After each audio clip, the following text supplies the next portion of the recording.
De nombreux messages m'arrivent sur Internet qui m'inquiètent beaucoup. Ils me prouvent deux choses. D'une part, et cela devrait me réjouir, que mes discours sont assez bien reçus, que je ne suis pas un personnage honni, mais au contraire, quelqu'un que l'on commence à aimer. Et d'autre part, ce qui m'attriste, c'est que la conscience humaine est déboussolée. Le texte que je reçois et que je lis avec attention et auquel je réponds parfois témoigne d'un désordre mental extrême. Et puis, surtout, d'une tendance à se fier avec sentiment à un certain pathos, alors des désirs, de bonne volonté, des contemplations et des prières, des mets-toi à genoux et des quantités d'attitudes que l'on a quand tout va mal, mais que l'on oublie constamment quand tout va bien. Moi, personnellement, j'ai horreur de cette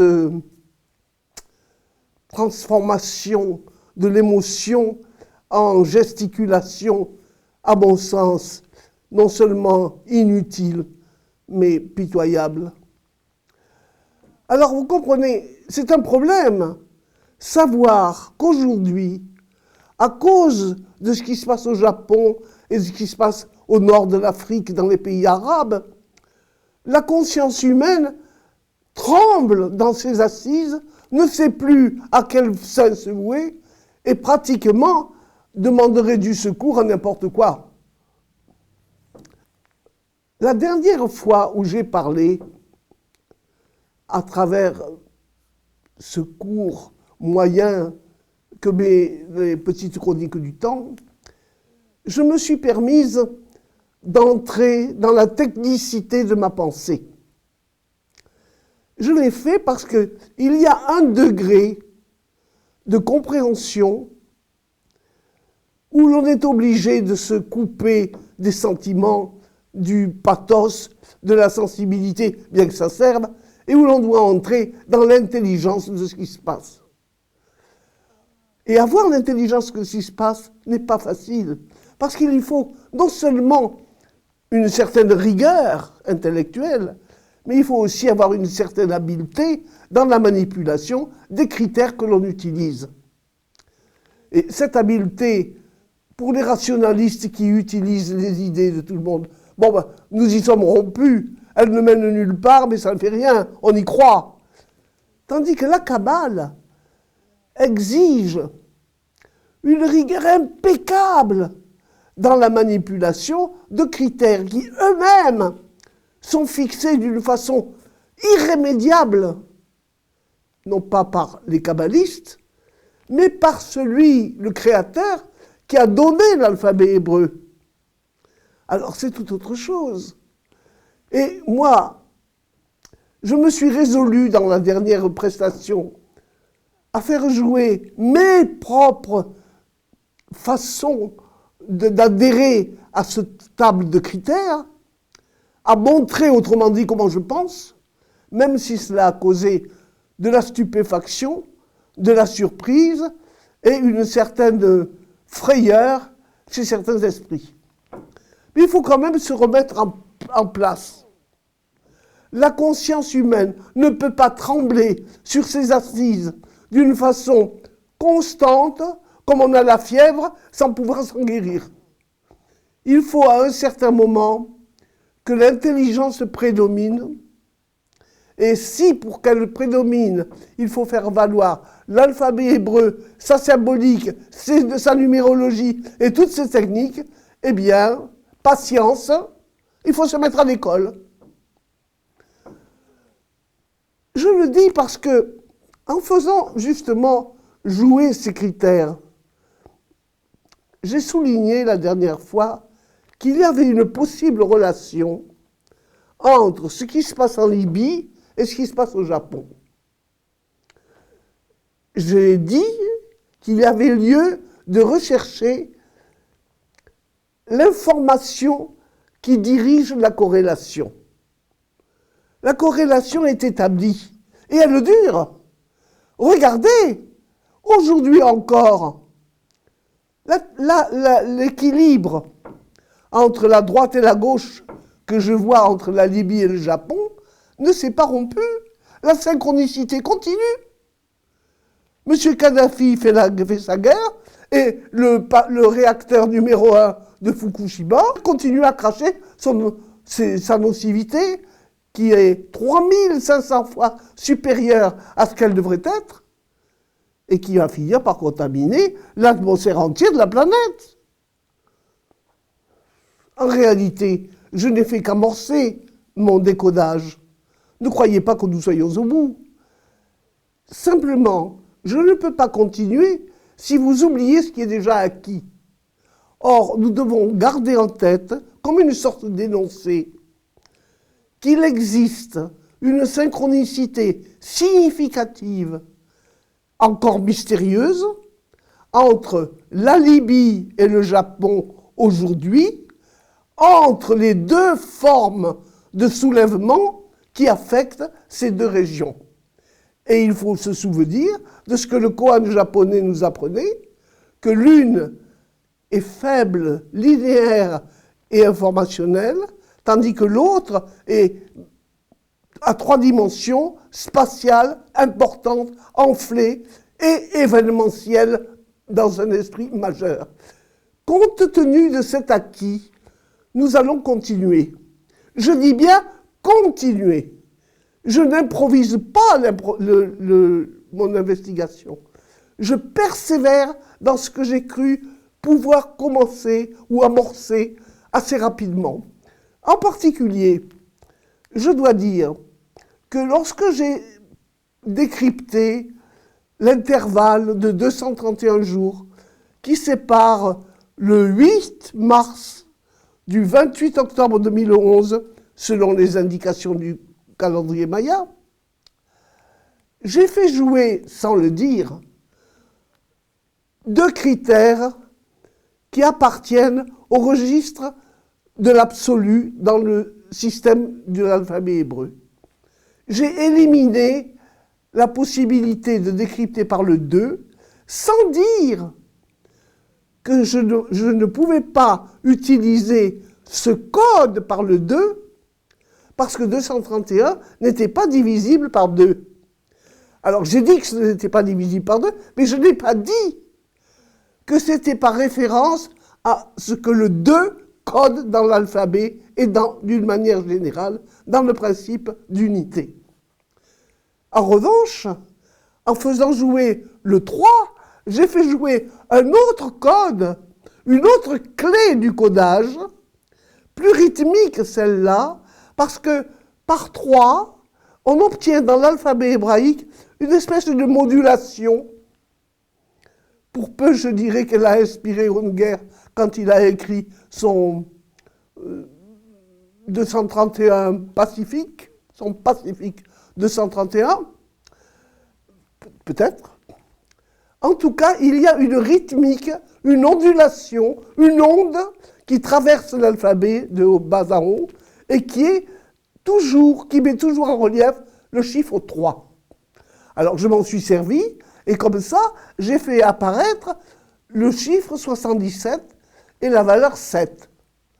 Et je vous ai montré que le 77 avait 3 façons de pouvoir être entendu parce que ces 3 77 obéissaient au rythme ternaire qui traverse l'alphabet et valorisaient exemplairement un chiffre, un nombre 77 et un chiffre 7. 77, cela veut dire regarde le 7, et 7 veut dire, faites attention, c'est un moment extraordinaire, c'est celui où dans la création, dans Genèse, Dieu s'arrête, les travaux de création sont terminés et il se repose. Or, le modèle absolu contient le souvenir de ce comportement et lui aussi ordonne d'arrêter les frais après une certaine évolution. Il n'est pas sûr que nous le fassions. Eh bien, par rapport à ces acquis, quelle est ma position à présent? Bien, ma position, c'est que, ayant intégré ces acquis et me les remémorant constamment comme des données inoubliables, je désire pousser plus loin une investigation dont certainement peu de gens ont l'habitude. Je m'en rends compte, plusieurs kabbalistes m'écrivent, mais ils ne manipulent pas les critères du savoir traditionnel. Ils racontent ce qui a été dit au sujet de leurs effets dans les consciences culturelles.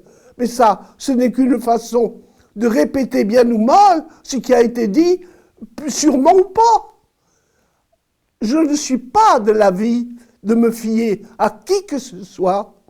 Je désire utiliser les armes du savoir traditionnel en hébreu telles qu'elles ont toujours été manipulées par les experts que sont les prophètes et les voyants.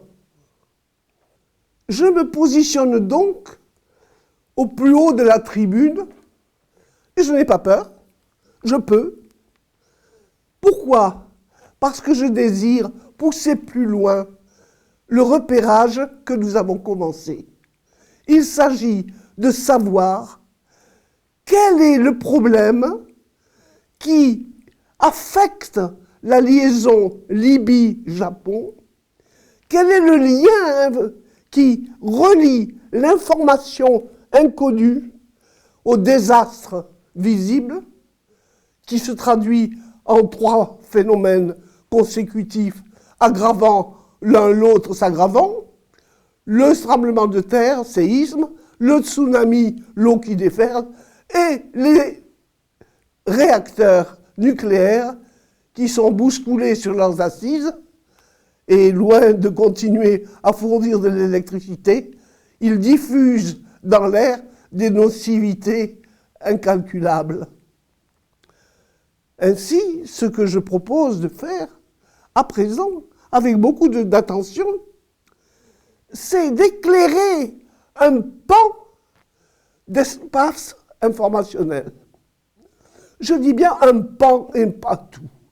Je ne peux pas faire tout à la fois. Alors je vais commencer. Qu'ai-je à faire? J'ai affaire à un drame qui se produit à Fukushima.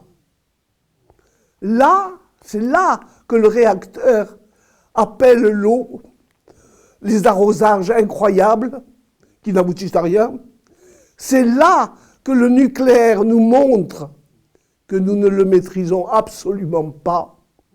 C'est là que la vie actuelle, que le temps nous montre ce qui arrive quand on ne sait pas ce qu'on fait.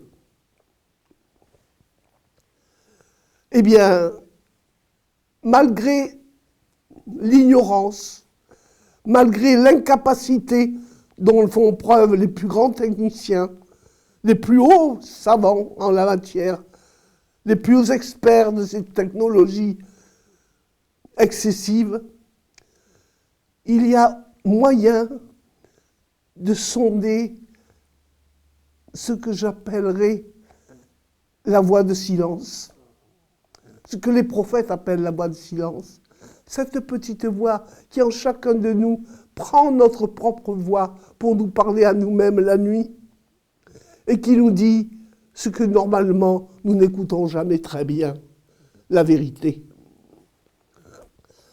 Alors, dans l'espace extrêmement étroit où je désire me placer pour avancer dans mon expertise, je remarque d'abord le nom de Fukushima.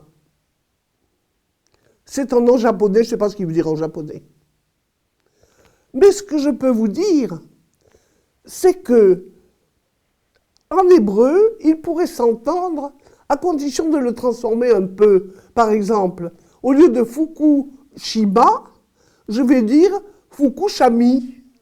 Alors, si je dis Fukushami, en hébreu, j'entends que ici, la bouche, de la manière que l'on voit, est en train de me montrer quelque chose qui concerne l'énergie. Ah, mais ça, c'est précieux. Parce que ça, c'est une information. On est en train de me dire que dans ce lieu, l'information vient de ce que l'énergie existe et que l'énergie, elle, va peut-être me révéler ce qui touche à son drame.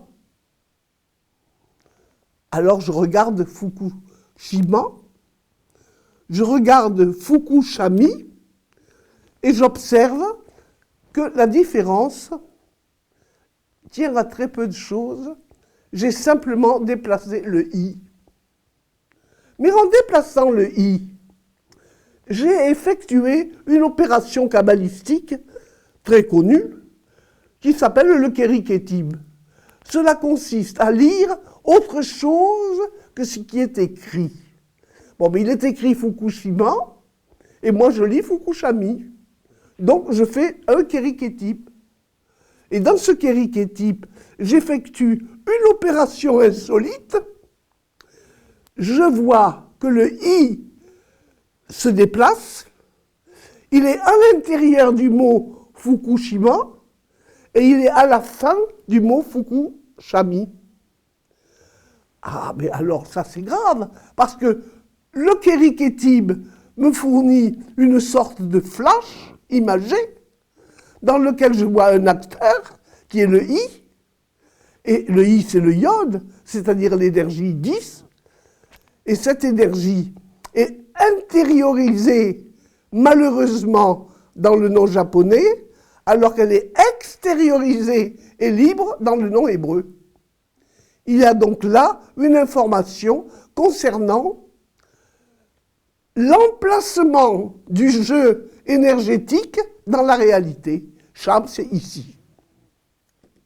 Et si, forte de ces nouveaux acquis, je considère ce qui m'est dit, je vois que je sais une chose très importante, c'est que la bouche de vérité qui parle et qui nous raconte ce qui se passe à travers ce qui arrive, est en train de me dire que l'énergie n'est pas à sa place et qu'elle a été dévoyée. Alors c'est là qu'il faut se rendre compte de ce que c'est que l'énergie du point de vue ontologique. Justement, j'ai consacré tout un film qui s'appelle L'impromptu de Genèse. Eh bien, l'impromptu de Genèse, c'est la sortie de l'énergie divine qui va procéder à la création.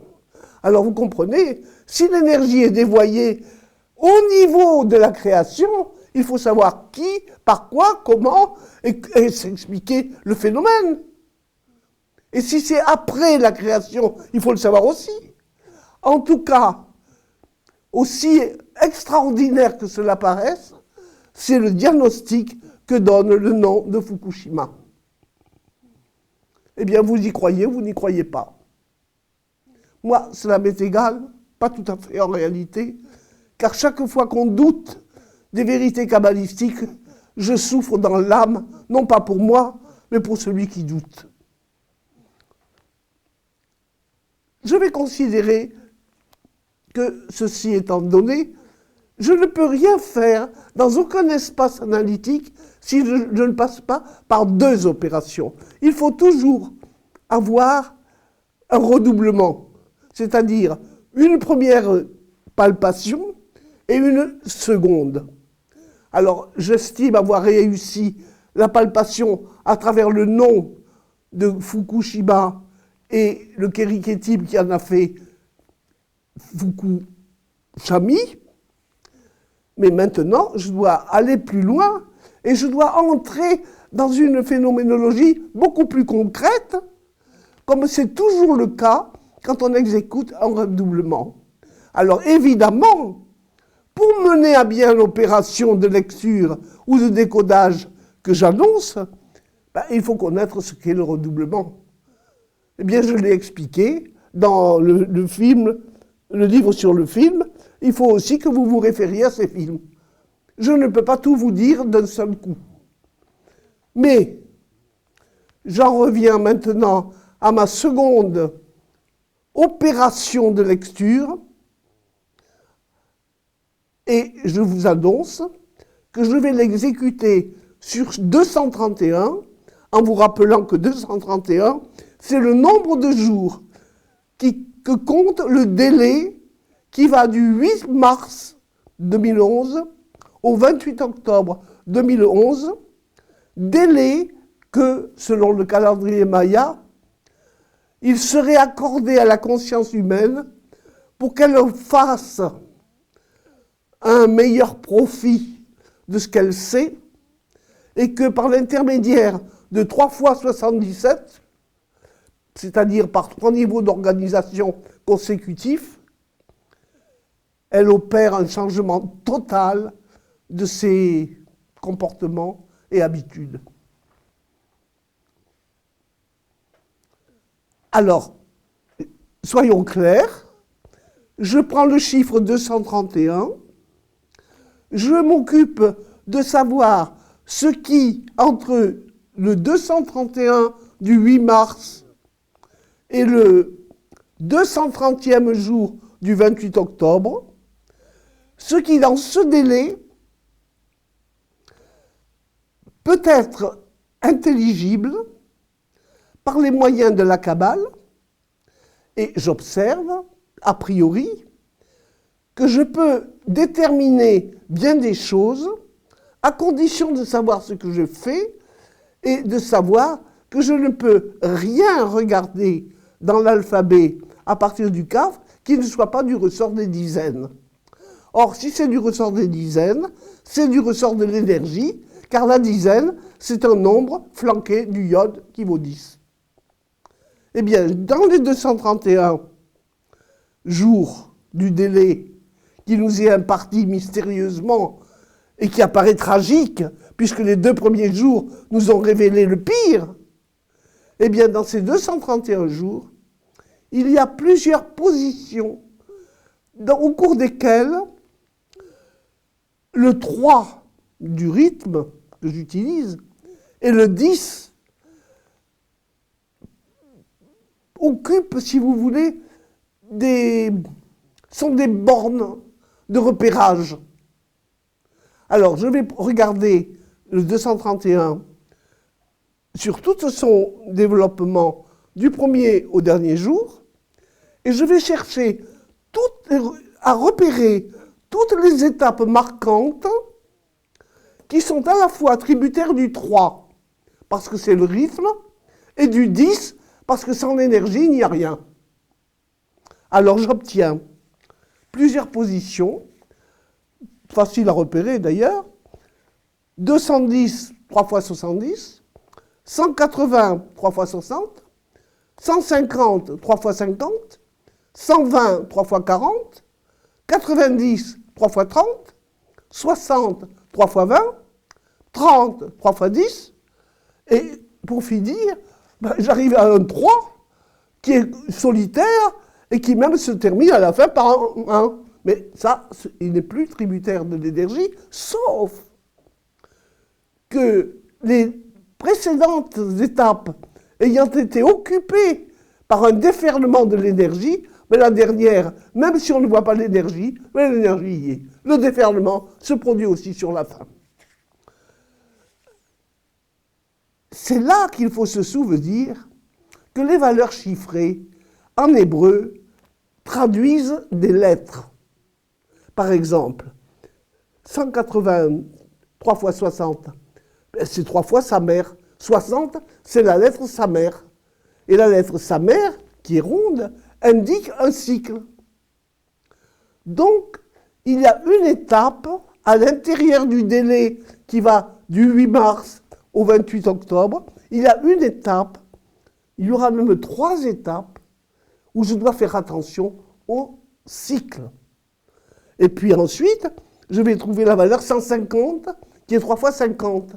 Là, il faut un peu trembler, parce que 50, de réputation kabbalistique connue, c'est le signe de la lettre Nun, c'est aussi le signe de la présence de la connaissance à l'état parfait. Alors, la connaissance a besoin d'être là, et il faut que je la porte. Alors, quel est le problème? Le problème, c'est de remplacer les dizaines, 60, 50, 40, 30, 20, 10, etc., par la lettre qui leur correspond. Mais ces lettres, elles ont un sens symbolique. Il ne suffit pas de les appeler, il faut que je regarde ce qui en elles est porteur d'un sens. Et alors, j'ai à ce moment-là une véritable phrase. Et cette phrase me dit, tenez-vous bien, dans le cycle en cours, l'idéal de la connaissance est arrêté en ce moment dans une forme admise qui, portée par l'énergie, doit nourrir l'avenir. Ce savoir se termine à la place du 3 multiplié par 1, c'est-à-dire par 1, et par le 3 désigne une entité spatiale, les 3 dimensions de l'espace, et par le 1, une personne unique. Ah, moi je suis très préoccupé. Une personne unique. Je sais bien que quand Dieu a créé le monde, il était seul.